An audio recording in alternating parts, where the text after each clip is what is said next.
सुयोग बाल विद्या मंदिर येथे सालाबादप्रमाणे यंदाही वार्षिक स्नेहसंमेलन कार्यक्रम उत्साहात साजरा करण्यात आला। यावेळी चिमुकल्यांनी नाच गाणी करून उपस्थितांची मने जिंकली। सुयोग बाल विद्या मंदिर जामखेड येथे सालाबादप्रमाणे याही वर्षी 17वे वार्षिक स्नेहसंमेलन कार्यक्रम उत्साहात पार पडले। यावेळी या कार्यक्रमासाठी परिसरातील नागरिक, पालक, शिक्षक व विद्यार्थी बहुसंख्येने उपस्थित होते। स्नेहसंमेलन कार्यक्रमाचे सूत्रसंचालन कोळीपे सर यांनी केले, तर प्रमुख पाहुणे म्हणून जामखेड पोलीस स्टेशनचे पोलीस निरीक्षक दीपक कुमार वाघमारे, गणेश डोंगरे, नारायण राऊत सर सह शहरातील मान्यवर उपस्थित होते। सुयोग विद्या मंदिर शाळेच्या सर्वासर्वे पावसे मॅडम यांनी आपले प्रास्ताविक मध्ये कार्यक्रमाविषयी विशेष माहिती दिली। यावेळी उपस्थित मान्यवरांचा यथोसांग सत्कार करण्यात आला। मान्यवर उपस्थित प्रमुख पाहुणे पोलीस निरीक्षक दीपक कुमार वाघमारे यांनी स्नेह संमेलन कार्यक्रमास शुभेच्छापर प्रतिक्रिया दिल्या। तसेच यावेळी शालेय चिमुकल्या विद्यार्थ्यांनी आपला सांस्कृतिक कार्यक्रम सादर केला। यामध्ये देशभक्तीपर गीते, धार्मिक गीते तसेच नकला सादर करून उपस्थितांची मने जिंकली। कार्यक्रमास परिसरातील नागरिक, पालक, शिक्षकांसह विद्यार्थी बहुसंख्येने उपस्थित होते। तुम्ही वाट पाहत होतात वार्षिक संमेलनाची, तो दिवस आज खूप आनंदाने आपण साजरा करूया। आणि पालकांसाठी सांगायचं म्हणजे की मुलं हे लहान असतात किंवा बाहेर कुठं टीव्ही काहीही गरज नाही। तुमचा बहुमूल्य वेळ तुमच्या मुलांसाठी तुम्ही द्या। खरं तर तुम्हीच मुलांचे गुरु आहात। पाल्य शाळेचे विद्यार्थी तसेच त्यांचे स्टाफ, मी असं ठरवलं होतं की या ठिकाणी निवांत द्यायचं, पण पोलिस निवांत कुठली गोष्ट करू शकत नाहीत। पण मी याच्यामध्ये मी माझं भाग्य समजतो की माझी पण मुलगी इयत्ता 6वी मध्ये आहे।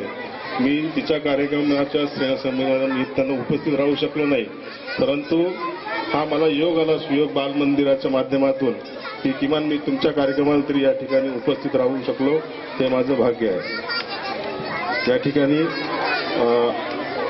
प्रास्ताविकमध्ये मॅडमनी सांगितलेलंच आहे, आता स्नेहसंमेलन कार्यक्रम असल्यामुळे जास्त काही बोलणं उचित राहणार नाही, कारण सर्वांना सांस्कृतिक कार्यक्रम पाहण्याचा उत्साह आवरत नाही।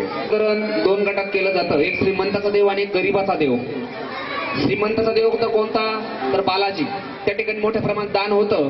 आणि गरिबांचा देव कोणता? पंढरपूरचा विठोबा। तो विठोबा म्हणजे तुमचं आमचं सर्वांचं या महाराष्ट्राचं कुलदैवत, म्हणून ते आपण त्या विठोबाकडे पाहतो। त्याच विठोबावर आधारित रकुमाई रकुमाई हे गीत आमच्या शाळेचे विद्यार्थी आपणासमोर सादर करणार आहेत।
नासिर पठाणसह प्रतिनिधी किरण रेडे, कॅमेरामन रियाज शेख, विश्वदर्शन न्यूज, जामखेड।